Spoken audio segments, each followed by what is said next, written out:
भनेर कतातिर हौ?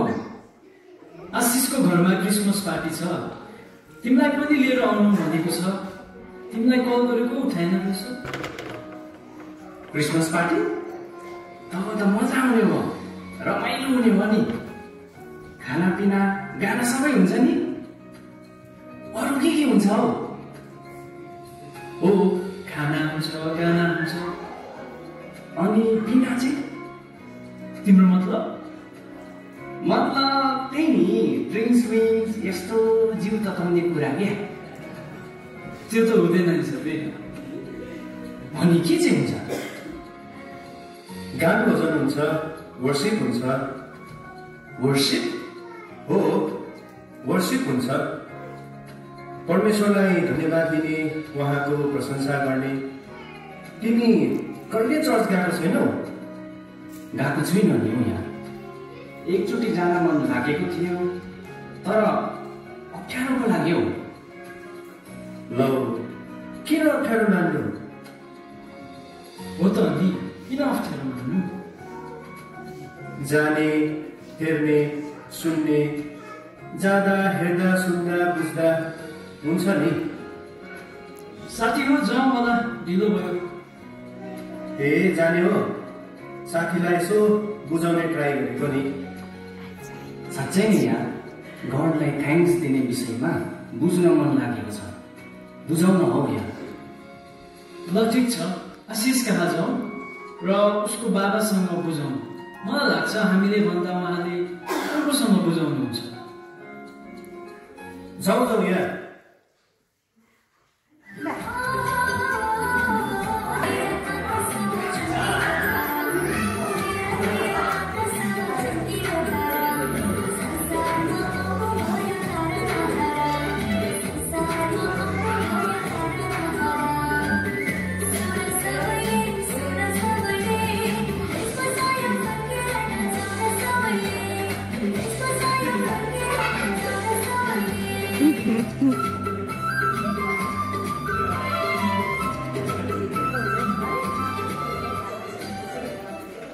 जय मसी अंकल, जय मसी आन्टी।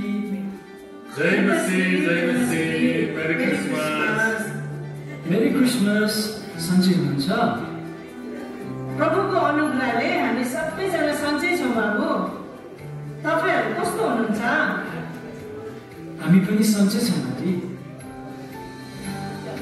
बाबा, हाम्रो साथी सागरलाई प्रभुलाई धन्यवाद दिने बारे बुझ्न मन लागेको छ अरे।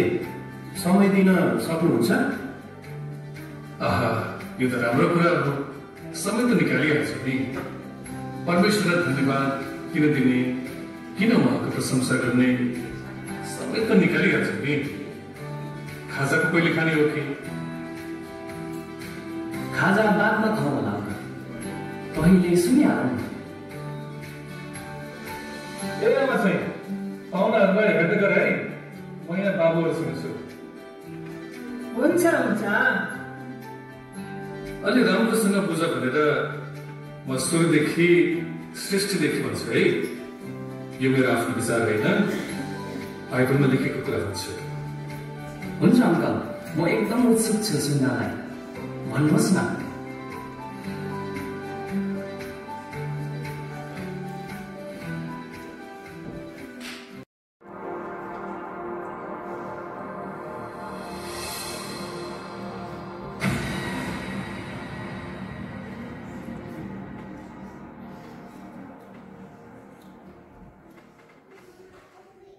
आदम, त कहाँ छस्?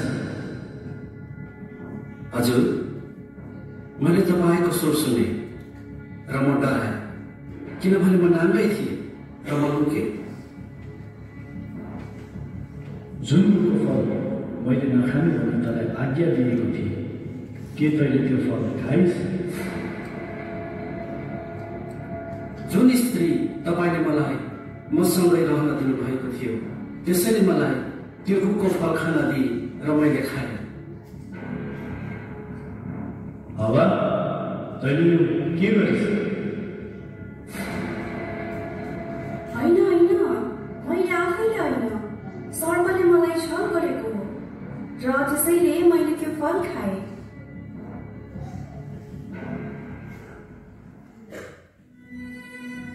आदम र हव्वाले परमेश्वरको आज्ञा तोडे, तरै पनि फेरि आफ्नो भूल स्वीकार गर्नुको सट्टा तिनीहरूले एक अर्कालाई दोष लगाए। परमेश्वरले आदम र हव्वालाई अदनको बगैँचाबाट निकालिदिनु भयो। उनीहरू संसारमा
बुवालाई नसोधी तेरो खुसी खुसी गर्छस् त।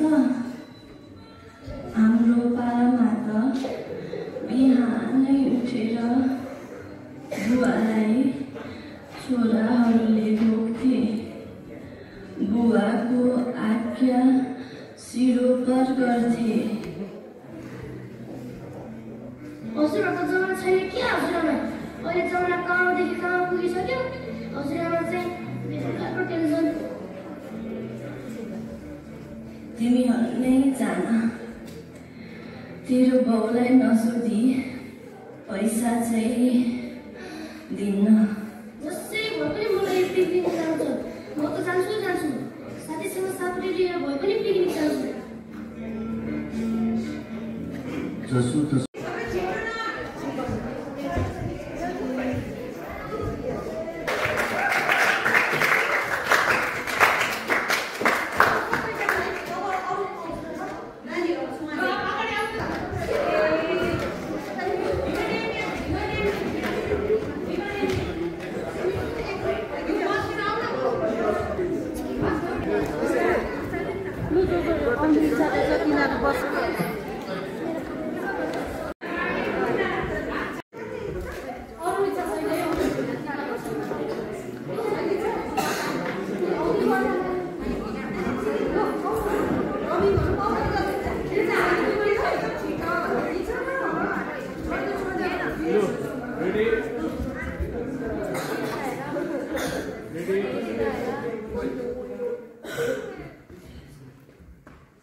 One, two.